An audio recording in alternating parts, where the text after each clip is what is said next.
Toba was alone. His parents, gone too soon, had left him to the whims of the harsh world. He toiled tirelessly, farming the unforgiving land and fishing the whispering river. North Sumatra was his home. It offered both beauty and brutality. He yearned for companionship. He dreamed of a life beyond solitude. The river provided. Every day he cast his net, hoping for a bountiful catch. One day, as the sun climbed high, he felt a powerful tug on his line. He struggled. The fish was strong. Finally, he reeled it in. It was a fish of pure gold, shimmering in the sunlight. He reached out a hesitant hand. As his fingers brushed against the fish, a blinding light erupted. When he could see again, the fish was gone. In its place stood a woman radiant as the sun. The woman was breathtaking. Her hair flowed like liquid gold. Her eyes shimmered like the river at dawn. Toba was speechless. She spoke, her voice like the gentle murmur of the river. She told him her story, a curse, a god's wrath. She had been transformed into a fish, doomed to swim the rivers until a kind soul showed her compassion. Toba listened intently, feeling a surge of empathy. He offered her shelter. She accepted gratefully, feeling safe with him. He led her to his humble hut. They ate in silence, both wary yet hopeful. In each other's presence, they felt a glimmer of something more, a connection, a bond, a shared destiny.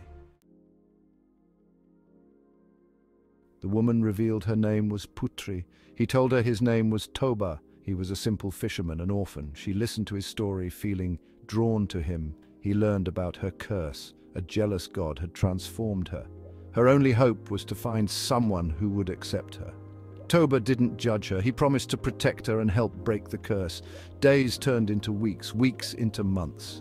Toba and Putri grew closer, sharing hopes and dreams.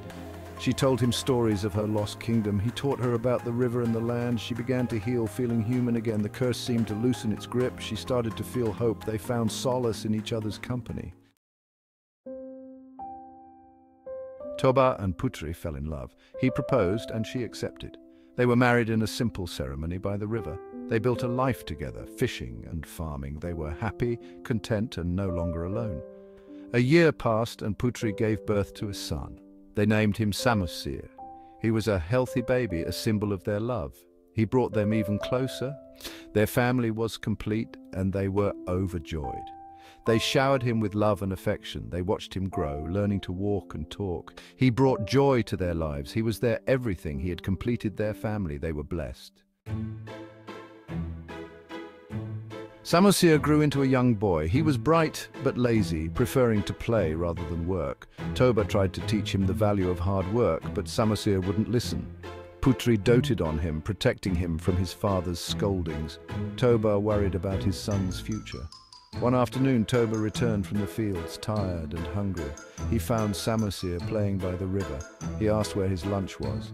Samosir admitted he had eaten it. Toba was furious. He had worked hard all day and had been looking forward to his meal. He lost his temper and yelled at Samosir. He called him fish child. The words echoed through the air. They hung heavy in the silence that followed. The ground began to tremble. The river began to swell. Putri grabbed Samosir and ran. Toba tried to follow, but it was too late. The ground beneath Toba's feet cracked open. Water gushed forth, sweeping him away. He cried out for Putri and Samosir, but they were gone. The water rose higher, engulfing everything. He watched in despair as his home disappeared beneath the waves. The water formed a vast lake. Where Toba once stood, there was now a deep, dark abyss. The lake was named Lake Toba. In the middle of the lake, an island emerged. It was named Samosir Island, after his lost son. They say Putri and Samosir escaped to the island. They say they still live there to this day. A magical golden fish swims in the depths of Lake Toba. It is a reminder of the broken promise, the curse, and the haunting legend of Lake Toba.